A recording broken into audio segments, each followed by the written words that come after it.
একসময় একটি ছোট গ্রাম ছিল যেখানে শান্তিপূর্ণ এবং সুখী লোকজন বাস করত। এই গ্রামে একটি স্মার্ট এবং সাহসী মেয়ে ছিল, তার নাম লিলি, যাকে সবাই লিটল রেড রাইডিং হুড নামে চিনত। লিলি গ্রামের প্রান্তে তার মায়ের সাথে বাস করত। একদিন লিলির মা তাকে বললেন, প্রিয় লিটল রেড রাইডিং হুড, আমার কাছে কিছু তাজা রুটি এবং এক জার জাম আছে যা তোমার দাদিকে দেওয়ার জন্য পাঠাতে চাই। তিনি অসুস্থ এবং তার কিছু খাবার এবং যত্ন প্রয়োজন। সাবধানে যাও এবং অপরিচিতদের সাথে কথা বলো না। লিলি তার মায়ের কথা শোনে এবং রুটি, জাম আর এক বোতল জল নিয়ে দাদির বাড়ির উদ্দেশ্যে যাওয়া শুরু করে। বনের মধ্যে দিয়ে হেঁটে যাওয়ার সময় সে সূর্যের আলো এবং পাখিদের গান উপভোগ করছিল, কোনো কিছু নিয়ে চিন্তা না করে। কিন্তু লিলি যখন বনের মধ্যে হেঁটে যাচ্ছিল, তখন একটি ধূর্ত বড় খারাপ নেকড়ে তাকে দেখতে পেল। নেকড়েটি লিলিকে খেতে চায়, তাই সে কিভাবে তাকে প্রতারিত করা যায় তার পরিকল্পনা করতে লাগল।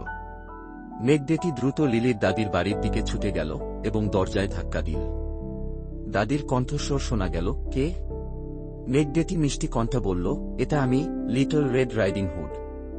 আমি তোমার জন্য খাবার নিয়ে এসেছি। দাদি তার কণ্ঠস্বরের উপর আস্থা রেখে দরজা খুললেন, কিন্তু তিনি খুব অবাক হলেন যখন দেখলেন যে এটি লিটল রেড রাইডিং হুড নয়, বরং এটি একটি নেকড়ে। নেকড়েটি দ্রুত দাদিকে আহত করে ফেলল এবং তারপরে দাদির কাপড় পরে বিছানায় শুয়ে পড়ল, লিলির আসার জন্য অপেক্ষা করতে লাগল। শীঘ্রই লিলি তার দাদির বাড়িতে পৌঁছাল।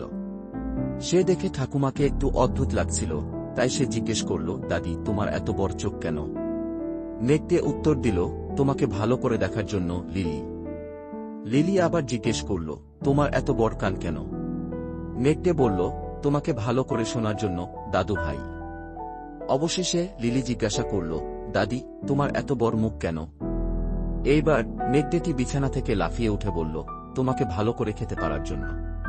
এটা শুনে লিলি চিৎকার করে উঠল, কিন্তু ঠিক তখনই একটি সাহসী শিকারী বাড়ির পাশে দিয়ে যাচ্ছিলেন। চিৎকার শুনে তিনি দ্রুত দৌড়ে এসে নেকড়েটিকে মারলেন এবং দাদিকে উদ্ধার করলেন। লিলি এবং তার দাদি আনন্দে কেঁদে ফেললেন এবং শিকারীকে ধন্যবাদ দিলেন। এই ঘটনার পর লিলি এবং তার দাদি আরও সতর্ক হয়ে গেলেন এবং তারা কখনোই অপরিচিতদের সাথে কথা বলল না। লিলি তার সাহসিকতার জন্য গ্রামের সবাইয়ের প্রশংসা পেল এবং তাদের গ্রামে সবাই শান্তিপূর্ণ এবং সুখী জীবনযাপন করতে লাগল।